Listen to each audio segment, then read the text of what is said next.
नमस्कार, आप देख रहे हैं न्यूज 18 राजस्थान। मैं हूं आपके साथ आयुषी गुप्ता। बुलेटिन की शुरुआत करेंगे इस वक्त की बड़ी खबर के साथ। दिल्ली से बड़ी जानकारी आपको दे दें, बीजेपी केंद्रीय चुनाव समिति की आज बैठक होनी है।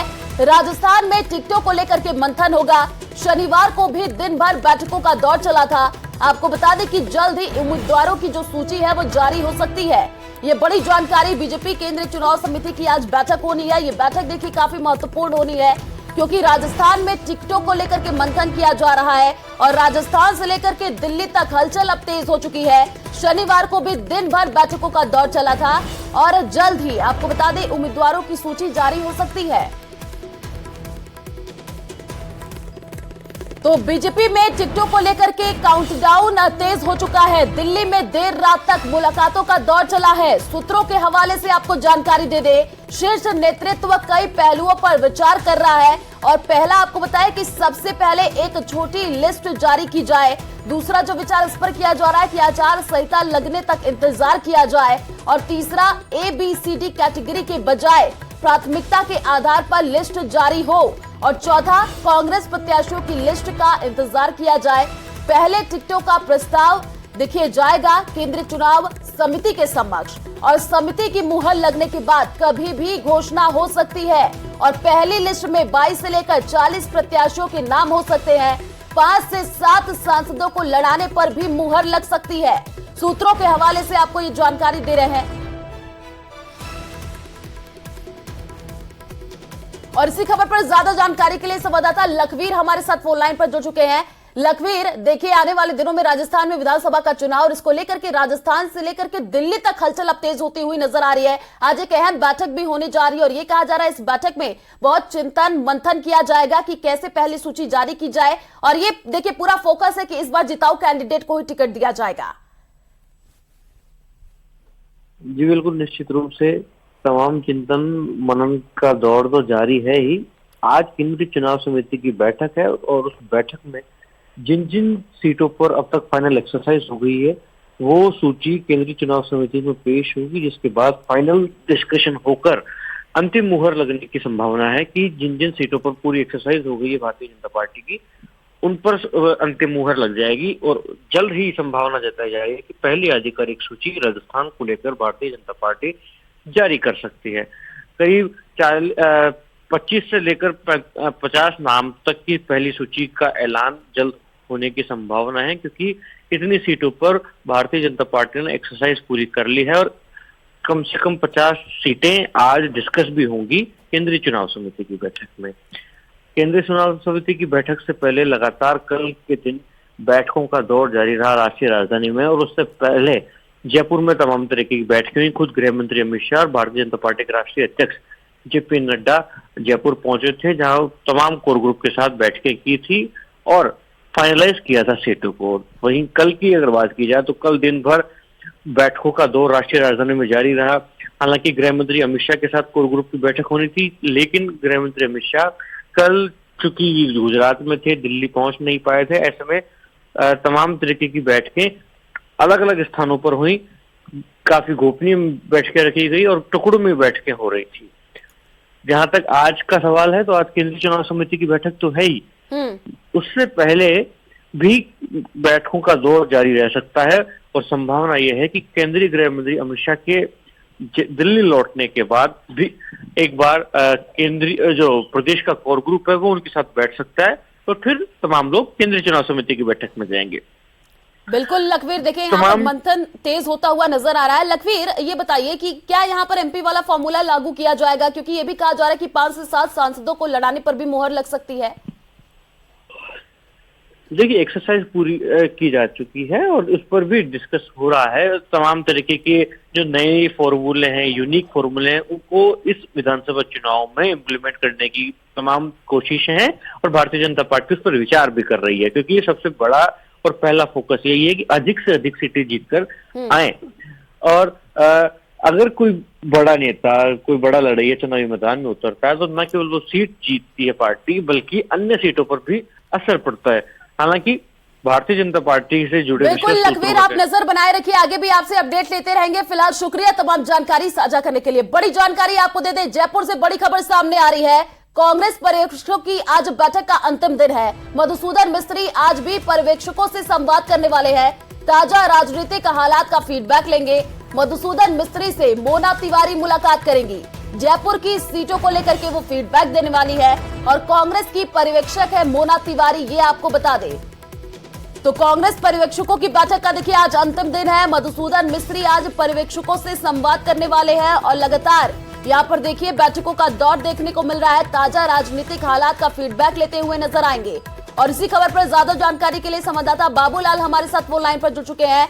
बाबूलाल, पर्यवेक्षक का लगातार देखिए यहाँ पर बैठकों का दौर देखने को मिल रहा है और आज अंतिम दिन है। मधुसूदन मिस्त्री फीडबैक लेने वाले हैं और ये भी कहा जा रहा है कि कांग्रेस की पर्यवेक्षक मोना तिवारी, उनकी भी मुलाकात हो सकती है मधुसूदन मिस्त्री से। बिल्कुल, मोना तिवारी भी रहेंगे, जो दूसरे ऑब्जर्वर भी रहेंगे। तो इस बार के जिन लोकसभा सीट कंफर्म दिया गया है वहाँ के तमाम बात है लेकर के और कल से आ रहे बता रहा है। अब जब का काउंटडाउन हो रहा है, फाइनल राउंड एक्सरसाइज है, कांग्रेस से जुटी हुई है और उनकी तलाश लगभग काम पूरा हो गया है। कहीं पर अगर शक हुआ है और जीत में कहीं पर अंदेशा है, उसको लेकर कंफर्मेशन आती है पार्टी उन ऑब्जर्वर से जिन्होंने ग्राउंड पे जा करके और कई दिनों तक एक्सरसाइज करी है, लोगों का फीडबैक दिया है, हर मुलाकात करी है, पार्टी कार्यकर्ताओं से मिले हैं। और बिल्कुल बाबूलाल, देखिए ये बैठक भी काफी महत्वपूर्ण हो जाती है और लगातार यहाँ पर फीडबैक भी लिया जा रहा है। अंतिम मुहर लगने का इंतजार है। चलिए आप नजर बनाए रखिए, आगे भी आपसे अपडेट लेते रहेंगे। फिलहाल शुक्रिया तमाम जानकारी साझा करने के लिए। राजस्थान में अगले कुछ दिनों में कांग्रेस अपने उम्मीदवारों के नामों का ऐलान कर देगी, लेकिन नाम ऐलान के बाद सबसे बड़ी मुश्किल खड़ी करेंगे वो बागी जिन्हें पार्टी ने टिकट नहीं दिया। निर्दलीय विधायकों के आगे कांग्रेस बेबस नजर आ रही है। दर्जन भर सीटों पर निर्दलीय विधायक फिर से कांग्रेस की टिकट पर अपना दाव ठोक रहे हैं। इससे कांग्रेस से पृष्ठभूमि के उन नेताओं की बेचैनी बढ़ गई है जिन्होंने पार्टी टिकट पर चुनाव तो लड़ा पर जीत नहीं पाए। देखिए रिपोर्ट।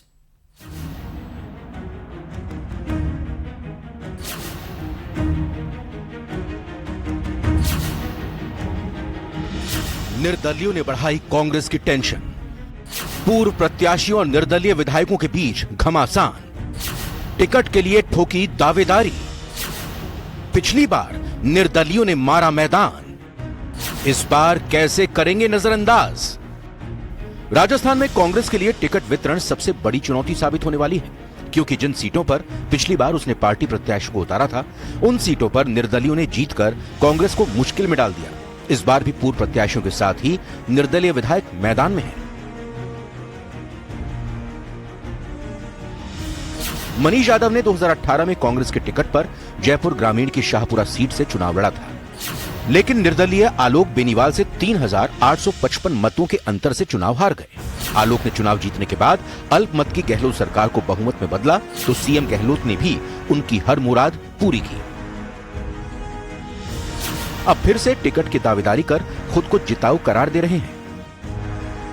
इस प्रकार से कौन व्यक्ति खरा उतरा है, जो वर्तमान में जनप्रतिनिधि है वो खरे उतरे हैं जनता की सेवा में, या जो वास्तव में चुनाव हारे, रनर अप रहे और फिर भी जनता के बीच में रह करके जिनको सरकार का सहयोग नहीं मिला, संगठन का सहयोग नहीं मिला, उसके बावजूद जनता के बीच में खड़े रह करके उन्होंने अपनी प्रेजेंस रखी। मैं मानता हूं कि राजस्थान में सरकार में रहते हुए हमारे कार्यकर्ताओं की सुनवाई नहीं हुई, लेकिन फिर भी हम कांग्रेस पार्टी के साथ बंधे रहे और हमने पूरी मेहनत करी। ठीक यही हालात सुभाष मील का है, जिन्होंने खंडेला से कांग्रेस की टिकट पर पिछला चुनाव लड़ा। निर्दलीय महादेव सिंह खंडेला की आंधी में 9,000 वोटों से चुनाव हार गए। खंडेला को भी गहलोत सरकार में कैबिनेट मंत्री का दर्जा मिला और सुभाष को सरकार में कहीं जगह नहीं मिली।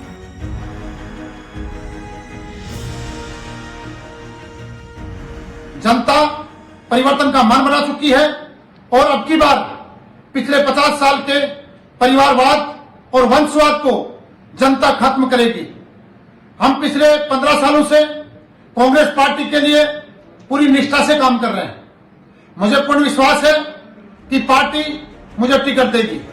मनीष और सुभाष कोई अकेले नेता नहीं है, जिनकी कांग्रेस में होते हुए भी पार्टी ने सुध नहीं ली। जो भी निर्दलीय कांग्रेस उम्मीदवार के सामने चुनाव जीतकर आया वो सरकार की आंखों का तारा बन गया। कांग्रेस पृष्ठभूमि के 11 उम्मीदवारों ने निर्दलीय उम्मीदवार के रूप में चुनाव लड़ा, जिनमें से 10 विजयी हुए, जबकि बीजेपी के 12 उम्मीदवार निर्दलीय चुनाव लड़े, जिनमें से सिर्फ एक ही जीतने में सफल हो पाया। कांग्रेस पृष्ठभूमि के राजकुमार गौड़, महादेव सिंह खंडेला, बाबूलाल नागर, बलजीत यादव, खुशबीर सिंह, संयम लोढ़ा, रमीला खड़िया, लक्ष्मण मीणा, आलोक बेनीवाल और रामकेश मीणा ने निर्दलीय चुनाव लड़ा और अंतर से जीत हासिल की। अब निर्दलीय विधायकों और कांग्रेस के पूर्व में प्रत्याशियों में टिकट के लिए जोर आजमाइश चल रही है। दोनों खुद को असली कांग्रेस और दूसरे को नकली कांग्रेस साबित करने में जुटे हैं। टिकट हम लोगों ने पिछली बार भी चाहा था, किसी किन्हीं कारणों से टिकट नहीं मिला, हम जीत करके आए और फिर हमने कांग्रेस को समर्थन दिया। हम कांग्रेस पृष्ठभूमि के लोग हैं और कांग्रेस के साथ ही अब रहेंगे, पहले भी रहे। इस बार हम लोग कांग्रेस का टिकट इसलिए चाहते हैं कि कांग्रेस ने जो काम किए हैं वो ऐतिहासिक काम है, वर्षों तक लोग याद रखेंगे। कांग्रेस को जिताने के लिए तो मैंने चुनाव लड़ा है, क्योंकि अगर बाबूलाल नागर चुनाव नहीं लड़ता तो वहाँ भारतीय जनता पार्टी का उम्मीदवार जीतता। कांग्रेस गलत टिकट वितरण हो गए थे, गलत निर्णय हो गया था, दूदू के लोगों ने मुझे मजबूर किया और उस निर्णय को उन्होंने ठीक किया और ऐसे मुझे जबरदस्ती मजबूर करके मुझे चुनाव लड़ाया।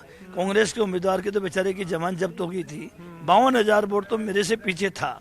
आज मैं चुनाव नहीं लड़ता तो वहाँ भारतीय जनता पार्टी का उम्मीदवार होता और मैं कतई बर्दाश्त नहीं कर सकता कि मेरी उपस्थिति में दूदू विधानसभा में भारतीय जनता पार्टी का उम्मीदवार जीते।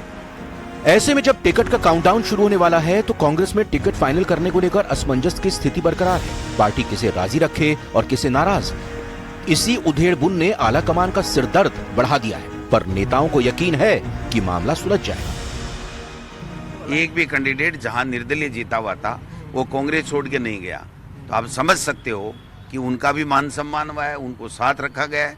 और इंडिपेंडेंट 13 हमारे साथ सरकार बनते ही आए थे, आज 13 का 13 इंडिपेंडेंट खुश हैं और तब भी वो हमारे साथ में खड़े हैं, कांग्रेस के साथ में और सरकार के साथ में खड़े हैं। तो आप समझ सकते हो कि बेहतर समन्वय जो है वो हमने बनाया है और बीजेपी के लोग तो टूट के जा रहे हैं, आपस में एक दूसरे की खिलाफत कर रहे हैं। कांग्रेस में वर्चस्व की लड़ाई भले ही शांत है, लेकिन अंदर खाने सियासी खिचड़ी उछाल जरूर मार रही है। नतीजा चाहे जो हो, लेकिन हाशिए पर चल रहे पायलट अपने समर्थकों को टिकट दिलाने की कोशिश तो भरपूर करेंगे, मगर गहलोत के जादू के आगे उनकी कितनी चलेगी ये फिलहाल साफ नहीं है। पर यह जरूर तय है कि टिकटों की घोषणा के साथ ही दोनों ही पक्षों में से एक की नाराजगी सामने आएगी और कांग्रेस कैसे उस डैमेज कंट्रोल से पार पा पाएगी, इसी पर सबकी निगाहें टिकी हैं। 2018 में कांग्रेस की टिकट पर मैदान में उतरे, मगर निर्दलियों के दमखम के आगे चुनाव में जीत हासिल नहीं कर पाए। न तो संगठन ने गले लगाया और न ही सत्ता में भागीदारी मिली। अरमान अधूरे रह गए, मगर जनता के बीच में मौजूदगी बरकरार रखी। अब एक बार फिर से कांग्रेस की टिकट पर चुनाव लड़ चुके नेता मैदान में भाग्य आजमाने के लिए तैयार हैं, पार्टी के दरवाजे पर खड़े हैं, लेकिन पार्टी किस तरह से उनको टिकट से नवाजेगी या नकारेगी ये देखना बाकी है। कैमरा पर्सन दिलीप चेची के साथ बाबूलाल धायल, न्यूज 18 जयपुर। तो अजमेर से बड़ी खबर का रुख कर लेते हैं। बड़ी जानकारी आपको दे दें, आरपीएससी की ओर से आरएसएस प्री परीक्षा का आयोजन आज होना है। राजस्थान में होने वाली परीक्षा में करीब 6,97,500 परीक्षार्थी पंजीकृत है। राज्य के 46 जिलों में 2,158 परीक्षा केंद्रों पर परीक्षा होनी है और आज सुबह 11 से 2 बजे तक परीक्षा का आयोजन होगा। 1 घंटे पहले पहुंचना होगा परीक्षा केंद्र पर। आरपीएससी की गाइडलाइन का पालन करना होगा। परीक्षा के लिए कलर आईडी अनिवार्य होगी। साथ ही परीक्षा को लेकर के सुरक्षा के कड़े इंतजाम भी कर दिए गए हैं। तो आरएस प्री परीक्षा का देखिए आज आयोजन होना है, ये बड़ी जानकारी। सुबह 11 बजे से 2 बजे तक की परीक्षा होगी। और इसी खबर पर ज्यादा जानकारी के लिए संवाददाता महेश दाधीच हमारे साथ फोन लाइन पर जुड़ चुके हैं। महेश, आरएस प्री परीक्षा का देखिए आज आयोजन और कई गाइडलाइन फॉलो करनी होंगी, क्या जानकारी अभी, कितने बजे से परीक्षा शुरू हो जाएगी और अभी सुरक्षा के कड़े इंतजाम देखने को मिल रहे हैं? राजस्थान में प्रशासनिक सेवा की सबसे बड़ी परीक्षा आरएएस भर्ती है और इसकी प्रारंभिक परीक्षा आज होने जा रही। तो ऐसे में जाहिर सी बात है कि जो सुरक्षा व्यवस्था है वो कड़ी यहाँ पर की गई है और किसी तरह से चूक जो नहीं रहे, क्योंकि आरपीएससी पे बीते दिनों जिस तरह से सवाल खड़े हुए हैं तो आरपीएससी अब और सरकार जो है ऐसे चुनावी मोड पर है। तो ऐसे में किसी तरह की जो कुताही है वो इसमें बरती नहीं जानी है, क्योंकि पहले से ही गहलोत सरकार के पेपर लीक के मामले को लेकर के बीजेपी जो है आगे हुई है। तो ऐसे में सर परीक्षा वो क्योंकि सबसे महत्वपूर्ण परीक्षा है और इसको कड़ी सुरक्षा के बीच में यहाँ पर कराया जा रहा है। करीब 6 लाख अभ्यर्थी जो है इस परीक्षा में भाग्य आजमा रहे हैं, प्रदेश भर से बैठ रहे हैं और 24 सितंबर को ही जो अभ्यर्थी हैं उनको जिले जो है आवंटित कर दिए गए थे। सबकी मूल आधार कार्ड से जो परीक्षा पर जो है वो एंट्री यहाँ पर दी जाएगी। अभ्यर्थियों को कहा गया है कि जो अपना परीक्षा केंद्र है उस पर वो एक आधार कार्ड लेकर के पहुंचे और आधार कार्ड कलर होना चाहिए। किसी तरह से ब्लैक एंड व्हाइट जो आधार कार्ड है उनका वो स्वीकार नहीं किया जाएगा। अन्य मूल फोटो जो पहचान पत्र है, मतदाता पहचान पत्र, पासपोर्ट, ड्राइविंग लाइसेंस के आधार पर भी जो है उन्हें प्रवेश की अनुमति दी जा सकेगी, लेकिन मूल फोटो ही जो है वो उसमें लानी यहाँ पर होगी। और ये परीक्षा जो है वो 3 चरणों में यहाँ पर आयोजित होती है, जिसमें कि प्री का जो पार्ट है, उसके बाद में मेंस और उसके बाद इंटरव्यू होता है। पहला चरण पास करने वाले जो बिल्कुल महेश, आरपीएससी की जो गाइडलाइन है उसको तो पालन करना ही होगा, 1 घंटे पहले भी पहुंचना और कई अन्य गाइडलाइन है जिसको फॉलो करना बनता है। चलिए शुक्रिया तमाम जानकारी साझा करने के लिए। तो प्रदेश में पेट्रोल पंपों पर हड़ताल की बड़ी घोषणा। आपको बता दें कि राजस्थान पेट्रोलियम डीलर्स एसोसिएशन ने घोषणा की है। राज्य सरकार पर वादा खिलाफी का आरोप लगाया है और आज से सुबह 6 से शाम 6 बजे तक बंद रहेंगे पेट्रोल पंप। कल से पूरे प्रदेश में पेट्रोल पंपों पर हड़ताल की घोषणा की गई है। सरकार पर एसोसिएशन ने समझौते की अनदेखी का आरोप लगाया है। तो हड़ताल ने देखिए अब यहाँ पर परेशानी लोगों की बढ़ा दी है और यहाँ पर अब ये बड़ी घोषणा कर दी गई है। राज्य सरकार पर वादा खिलाफी का आरोप भी लगाया गया है। इससे आमजन को काफी परेशानी का सामना करना पड़ रहा है, क्योंकि आज से सुबह 6 बजे से शाम 6 बजे तक पेट्रोल पंप बंद रहेंगे और कल से पूरे प्रदेश में पेट्रोल पंपों पर हड़ताल की घोषणा कर दी गई है। सरकार पर एसोसिएशन ने समझौते की अनदेखी का आरोप भी लगाया है। और इसी खबर पर ज्यादा जानकारी के लिए संवाददाता राकेश हमारे साथ फोन लाइन पर जुड़ चुके हैं। राकेश, देखिए इस हड़ताल से जो आमजन है उसकी परेशानी अब बढ़ती हुई नजर आएगी, क्योंकि आज तो 6 बजे से शाम 6 बजे तक पेट्रोल पंप बंद रहेंगे, लेकिन कल पूरे प्रदेश में पेट्रोल पंप बंद रहेंगे। बिल्कुल, देखिए आयुषी, जिस तरीके से पेट्रोल पंप डीलर्स एसोसिएशन है वो लगातार अपनी मांगों को लेकर आंदोलन करती रही है और इसी महीने पहले भी एक हड़ताल कर चुकी है। राज्य सरकार ने एक समझौते के लिए कमेटी बनाने का वादा किया था। मंत्री प्रताप सिंह खाचरियावास के नेतृत्व में इनके साथ वार्ता हुई थी, लेकिन उस वार्ता का कोई नतीजा नहीं निकला। एसोसिएशन का यह आरोप है कि सरकार ने जो हाई पावर कमेटी बनाने की बात की थी उसने कोई रिपोर्ट नहीं दी, चूंकि वैट की दरों को कम करना था और पंजाब के समानांतर वैट की दरें राजस्थान में करने की मांग है। लेकिन जब सरकार ने ऐसा कोई नहीं दिया है तो आज निश्चित तौर पर पेट्रोल और डीजल की आपूर्ति सप्लाई प्रभावित हो सकती है, क्योंकि अधिकांश पेट्रोल पंपों पर आज सुबह 6 बजे से शाम को 6 बजे तक पेट्रोल और डीजल की सप्लाई बंद रहेगी। हालांकि अभी भी जो है हड़ताल पर सभी पेट्रोल पंप जो हैं वो सहमत नहीं हैं। अधिकांश जिलों में कई पेट्रोल पंप जो मालिक हैं उन्होंने अपने पेट्रोल पंपों को खोला हुआ है, क्योंकि सुबह 6 बजे से स्ट्राइक होनी थी, लेकिन उनका कहना है कि जो जनता को परेशानी ना हो इसलिए उन्होंने पेट्रोल पंपों को खोला है। लेकिन बिल्कुल राकेश, देखिए पेट्रोल पंप डीलर्स उनकी तरफ से ये मांग की जा रही है और अब पेट्रोल पंप बंद रहेंगे तो जाहिर सी बात है आम जनता को काफी परेशानियों का सामना करना पड़ेगा। चलिए शुक्रिया तमाम जानकारी साझा करने के लिए। तो बड़ी जानकारी आपको दे दे, सीएम गहलोत का क्या कार्यक्रम रहने वाला है आज का वो आपको बता दे। पर्यटन क्षेत्र को सीएम गहलोत बड़ी सौगात देने वाले हैं। आज शाम 4:30 बजे जवाहर कला केंद्र में कार्यक्रम रखा गया है। बीकानेर में भी सीएम गहलोत का कार्यक्रम है और बीकानेर में सीएम गहलोत जन सुनवाई करने वाले हैं। ये बड़ी जानकारी आपको दे रहे हैं। तो आज सीएम अशोक गहलोत ये बड़ी सौगात देने जा रहे हैं। क्या कार्यक्रम है वो आपको बता दें। पर्यटन क्षेत्र को सीएम गहलोत आज बड़ी सौगात देंगे और आज शाम 4:30 बजे जवाहर कला केंद्र में कार्यक्रम रखा गया है। तो बीकानेर में भी सीएम गहलोत का कार्यक्रम होना है। आज देश भर में चलेगा स्वच्छता अभियान। पीएम मोदी की अपील पर यह अभियान चलेगा। सुबह 10 बजे से 1 घंटे तक श्रमदान चलेगा। आपको बता दें पीएम मोदी ने ट्वीट कर लोगों से अपील की है कि देश के भविष्य के लिए हाथ बटाएं। ये पीएम मोदी ने ट्वीट किया है। तो सुबह 10 बजे से 1 घंटे तक देखिए श्रमदान चलने वाला है और प्रधानमंत्री नरेंद्र मोदी ने ट्वीट करके लोगों से अपील भी की है कि देश के भविष्य के लिए हाथ बटाएं। तो पीएम मोदी ने ट्वीट कर क्या लिखा है वो आपको बता दें। स्वच्छ भारत देश के सभी परिवारजनों की सामूहिक जिम्मेदारी है। इस दिशा में जन भागीदारी का हर एक प्रयास बहुत अहम है। आइए सुबह 10 बजे एकजुट होकर 1 घंटा स्वच्छता को समर्पित करें और देश के उज्जवल भविष्य के निर्माण में अपना हाथ बटाएं। तो 1 घंटा स्वच्छता को समर्पित करें, ये प्रधानमंत्री नरेंद्र मोदी ने ट्वीट किया है और लोगों से अपील की है। तो आज देखिए देश भर में स्वच्छता अभियान चलाया जाएगा। प्रधानमंत्री नरेंद्र मोदी की अपील पर यह अभियान चलेगा और सुबह 10 बजे से 1 घंटे तक श्रमदान चलने वाला है।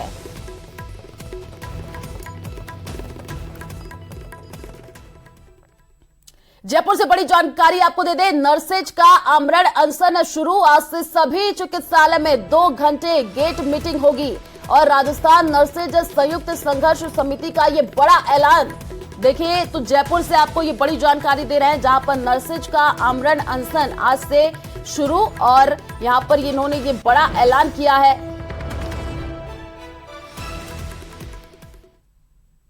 दौसा से बड़ी खबर सामने आ रही है। खूनी संघर्ष के बाद अब फायरिंग से सनसनी फैली है। दौसा में ट्रांसफार्मर से कनेक्शन को लेकर के विवाद हुआ और 2 पक्षों में खूनी संघर्ष के बाद से फायरिंग हुई है।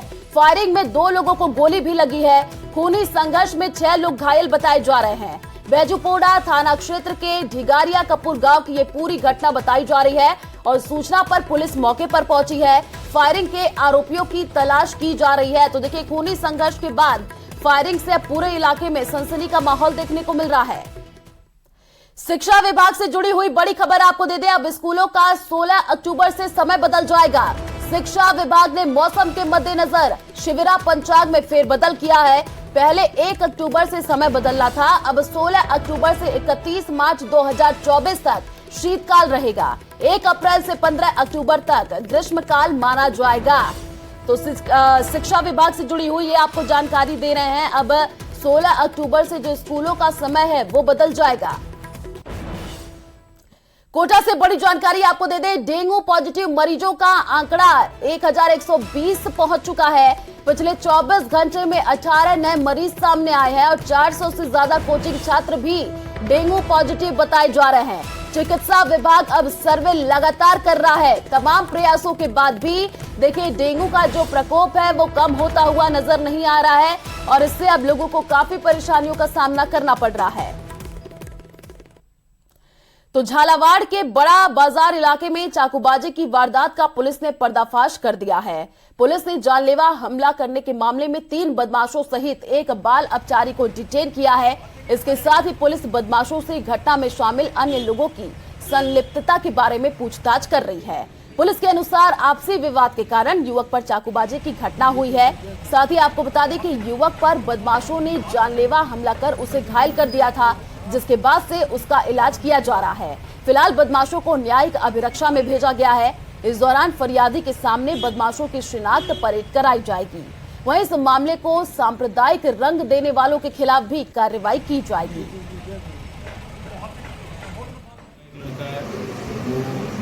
घर के आगे बाजार में दूध लेने के लिए आया हुआ था, उसको कुछ अज्ञात 4 हमलावरों ने हमला कर चाकुओं से वार किए। उसकी रिपोर्ट पर मुकदमा दर्ज किया गया अटेम्प्ट टू मर्डर की धाराओं में 307 IPC के तहत। और चूंकि मॉर्निंग से ही 12 वफात का जुलूस और उसके बाद अनंत चतुर्दशी का